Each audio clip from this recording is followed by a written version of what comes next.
آپ نے فرمایا جو شوال کے مہینے کے 6 روزے رکھتا ہے، کتنے روزے؟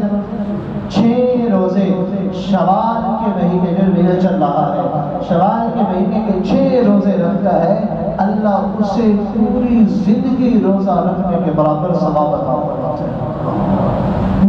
زندگی کان کصیام الدہر، لمبا زمانہ، ہمیشہ اللہ اس کے نام اعمال میں ثواب لکھتا ہے 6 روزے رکھنے پر۔ اب یہ وہ مہینہ ہے، سارے نفلی روزوں میں سے سب سے افضل روزے اس مہینے کے روزے ہیں۔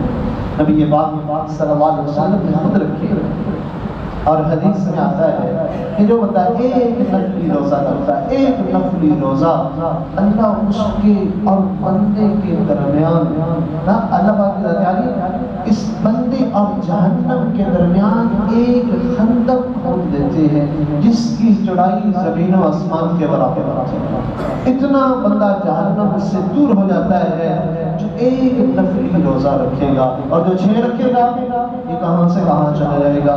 اس لیے میرے دوستوں اور بھائیوں، ان روزے کا بھی ہم اہتمام کریں۔ کل بھی کافی ساتھیوں سے ملاقات ہوئی، کھاؤ کچھ مہمان بھی آئے گا، مسجد کے بھی ساتھی تھے، تو کہتے ہیں ہمارا روزہ ہے، بڑی بات ہے، ہمارا روزہ ہے۔ پھر یہ حدیث یاد آئی کہ جو 6 روزے رکھے گا اللہ پوری زندگی روزہ رکھنے کا برابر ثواب عطا فرمائے گا۔ میرے بھائی کوئی مشکل نہیں، ہم سارے کی نیت کر لیں، 6 اکٹھے رکھنے کی ضروری کوئی نہیں، پورے مہینے میں 6 کر لیں۔ ایک دن رکھا، 2 دن چھوڑ دیا، پھر رکھ لیا، 3 دن چھٹی کر لی، پھر رکھ لیا۔ 6 روزے پورے مہینے میں ہم پورے کریں گے، ہم بھی اس پر استعمال کریں۔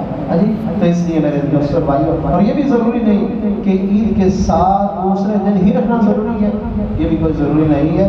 سعادت ہے، پہلے روٹین بنی ہوئی ہے، ساتھ رکھنے تو بڑی بات ہے، لیکن میرے دوستوں بھائی اگر ایسا نہ بھی ہو تو پورے مہینے میں 6 روزے تو ہم رکھ ہی لیں۔ آج کی ساری بات کا خلاصہ ایک اپنی نیکی سنبھال کے رکھیں، اللہ کے سامنے ہم پیش کریں۔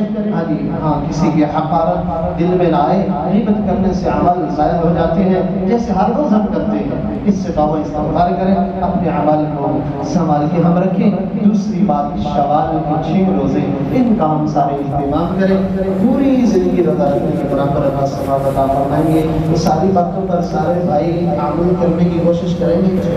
اللہ سنتے رہو۔